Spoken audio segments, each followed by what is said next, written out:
Hello and welcome to EV Review Ireland. My name is Reilly. Today we are with the CUPRA Born. We've had it already on the channel, so if you want to see a full in-depth review, I'll put the link in the screen in the description, but I just wanted to refresh. This is a left-hand drive model that we have, and it is in that stunning Aurora blue. There's a couple of extras on this car that we will look at moving when we take it out for a spin, but based on the MEB platform, and for those who don't know, CUPRA is the sporty side of SEAT, and that is all part of the Volkswagen group. So it's based on the MEB platform, and it's based on the same underpinnings as the Volkswagen ID3. But I just think the styling on this is amazing. First of all, the colour is gorgeous. I'm actually really looking forward to seeing what other colours it comes in and how else it looks, because this Aurora blue with the copper tones, I think looks great. No frunk underneath. You've got this large CUPRA, nearly like a gaming icon logo, and then you've got CUPRA in underneath here. You've got lots of dips and curves. You can see how it's really and then at the bottom you've got that copper accenting as well. Active aero in underneath. From the side, it is very much like its cousin, this Volkswagen ID3. These are optional extra tires. So these are, I think they're 215 45 20s on Continentals. You've got the folding wing mirrors side on. It's pretty identical to the Volkswagen ID3 except for a small bit of styling down here, and this up here, it's actually a different type of, whereas it's all metal in the ID3. But let's have a look around the rear and see is there much changes there. But front wise, styling wise, let me know in the comments if you think you'd prefer this over the ID3. Charging port, like in all Volkswagens, is on the rear, and you've got AC, DC on the top there. Charging speeds I'll stick on the screen. I really love this design element here and at the front as well. Small little subtle differences, but definitely makes this spoiler is the same as the Volkswagen ID3 with that high level brake light, a window wiper, which we love to see, and then the CUPRA badge is the opening. We've got some copper elements there. 380 odd litres in the boot, and it's got a 40-60 split with a ski hatch and another well underneath there. So if you did want to put some tie-off points, 12 volt LED light, not a bad size, same as a Golf, same as an ID3. And look at these cutouts so that the brake lights remain when you do open it up, and then you bring it back down. Gorgeous. Kind of a shiny grey for those OCDs out there. We better straighten this up. Yeah. Is that better? Yeah, it looks well on the rear now. Really nice. Those wheels look well on it as well.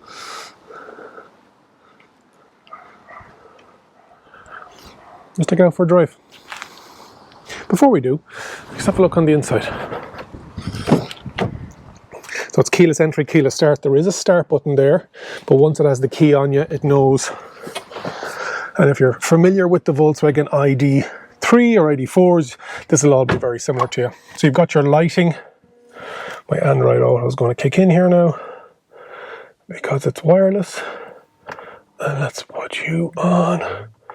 If UK car sales, there's Martin from EV News Daily. 5 cars sold in the UK. Very good. Electric vehicle. 20% We're going to hit you stop. The Society of Motor Manufacturers and Traders. The rising uptake of EV ownership is due to a...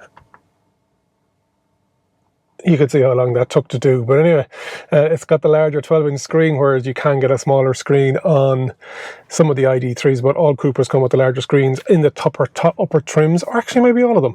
I'll check that out. You've got a head-up display, kind of see it there. You've got your instrument cluster. Press the brake to start, and it's kind of changed the style. It's more italic. It's got that different color background. This is how you change your gear, drive, reverse. Reverse gives you your camera as well and your sensors, and push into park. This is your light control up here. It's on automatic. You don't have to touch it, but if you wanted to put on front, fog lights, or poor weather lights as they're calling it. You've got your wipers on this side. Let me just put this into dry so the steering wheel will move for me.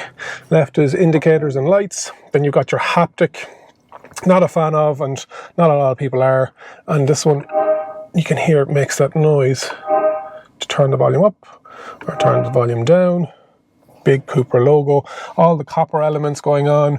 It's got that system where you press the rear to operate the rear or not, and it has that thunk, not haptic though. This has the covered, so on the original review it didn't have this covered option, and you've got your, that stays there, whereas in some of the ID models you can move around. Large pocket in there, and then you've got your wireless charging pad and 2 USB type A's. Seats are nice, beautiful, like a Alcantara fabric, and it's got this gold flex throughout it. It has the movable glove box, is half glove box because of the fuse box on that side. It's got this textured plastic, and it has soft squidgy. This bit up here is like nearly like a wetsuit. No sunroof in this version. You got your auto sensing wipers and stuff underneath like there. Otherwise, good size. That's set for me. I'm 188 centimeters, 6'2". Let's quickly jump in the back. Regular door handles.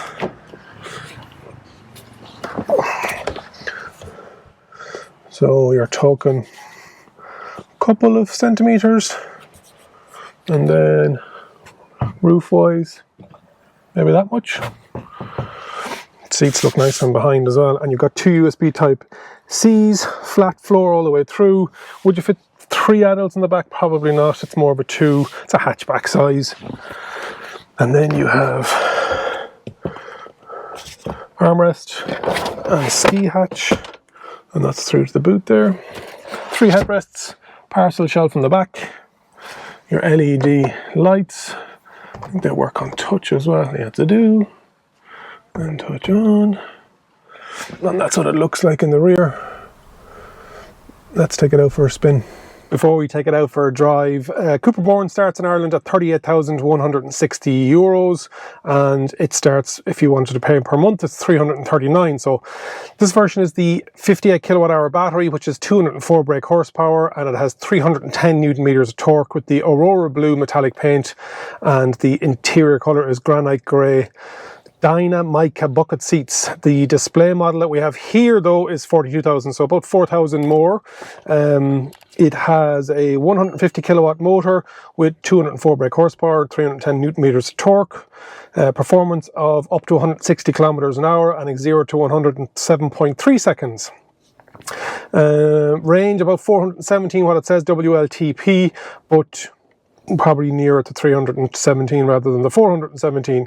AC goes up to 11 kilowatt on AC, and that takes 6 hours 15 minutes from 0 to 100. Probably be overnight if you are doing it on a home wall box. And then on charging time on DC can go up to 120 kilowatts, and that will do 0 to 80% in 35 minutes. So standard equipment, you get 18-inch wheels, dark tinted windows, full LED lights. You get the sport suspension, which is different to the ID3. You get the drive profile bucket seats with Sequil yarn, which is the renewable or the circular economy recycled materials I'm looking for.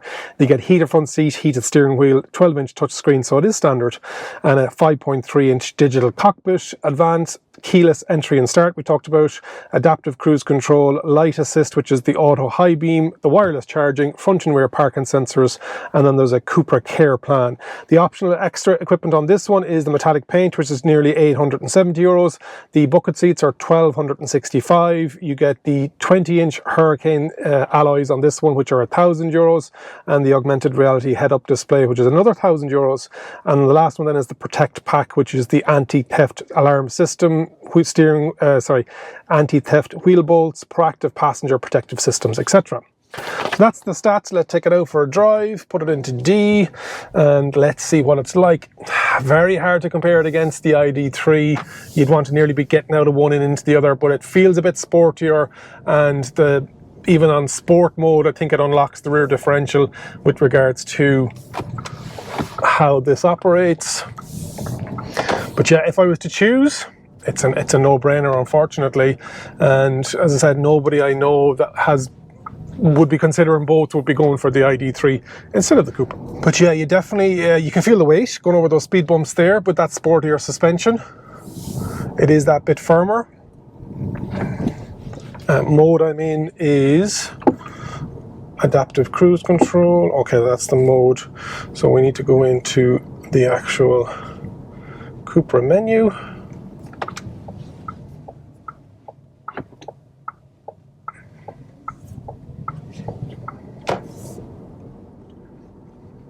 Driver profile, interesting, so you can get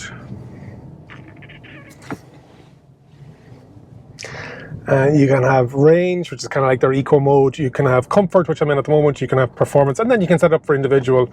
So let's stick it in performance.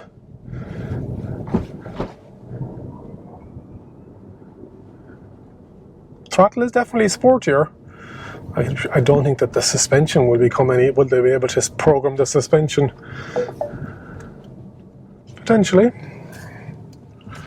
So the things that you can affect is the steering feel, the engine, the adaptive cruise control, the air conditioning. So they're the kind of things that you can set up. So suspension seems to be preset.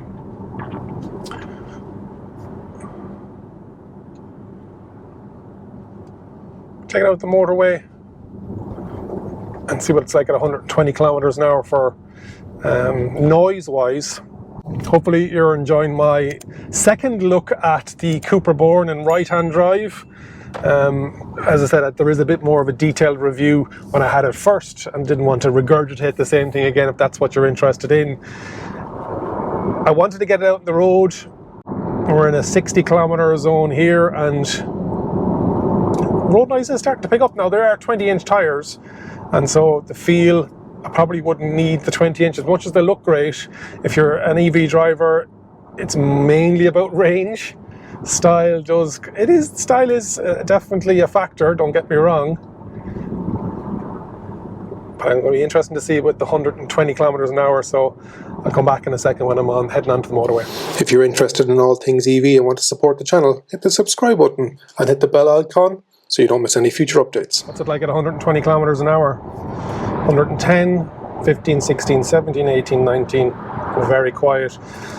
So it's very smooth, sporty, quiet. The one thing that it's lacking in my opinion is blind spot, and I nearly had an instant where I was going to overtake there and I'm jumping in and out of the car so often that I didn't pick up anything on the wing mirror, but the car was right there in my blind spot, so it'd be nice if we had blind spot warning on it.